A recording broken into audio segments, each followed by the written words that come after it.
Ինչ կարող եք ասել այս նիստի հետ կապված։ Ես նախորդ անգամ նշեցի, որ քանի որ վկայի հարցաքննությունը չէ, կզանգեմ։ Շնորհակալություն ցտեսություն։ Հաշվի առնելով այն, որ ես նախորդ անգամ էլ նշեցի, որ վկայի հարցաքննությունը դեռ չի ավարտվել, հետևաբար որևէ գնահատական չեմ ուզում տալ, ցավոք սրտի այսօր էլ չավարտվեց վկայի հարցաքննությունը, հետևաբար նույն դիրքորոշումն եմ հայտնում, բայց կուզեի շատ կարևոր բանի մասին խոսել։ Այսօր պարզվեց, որ մենք բոլորովին այլ քրեական դատավարության կարգ ունենք կոնկրետ տվյալ դատական նիստերի դահլիճում, ես չէի ասի, որ սա մենակ մեր նիստին է վերաբերում, հնարավոր է նույն դատավորի այլ նիստերին է վերաբերում, բայց դա արմատապես է հակասում քրեական դատավարության օրենսդրքին, մասնավորապես կողմերի կողմից վկաների հարցաքննության կարգին։ Ես ուզում եմ նաև ասել, որ շատ խստորեն առարկեցի այն մոտեցման դեմ, որ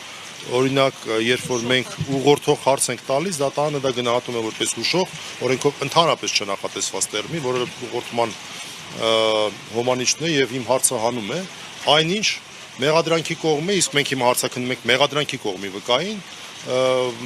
հայտարարեց, որ կարող է առաջին շրջան հարցերը բաց թողել, երկրորդ շրջանից սկսած նա իրավունք ունի արդեն ուղղորդող հարցեր տալ, դա քրեական դատավարության օրենսգրքի թե տառին, թե ոգուն կտրուկ անհամապատասխան է։ Կարծում եմ, որ կոնկրետ դեպքում նախագահող դատավորը ինչ որ համոզմունքներ ունի, ինչ որ մոտեցումներ ունի, որոնք երևի նախորդ շրջանի քրեադատավարական կարգավորումներով են պայմանավորված, կամ գուցե իր նախկին կարիերայով է դատախազական պայմանավորված, չեմ կարող ասել, չեմ ուզում գնահատական տալ, գուցե եւ դա նույնպես գոյության իրավունք ունեցող մոտեցում է, դա չեմ ուզում ասել, բայց այն, որ հստակորեն հակասում է Հայաստանի Հանրապետության օրենսդրությանը, դա փաստ է,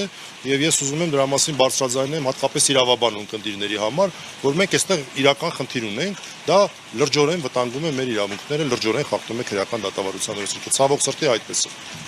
Շնորհակալություն։ Այսքանով ավարտում ենք ուղիղ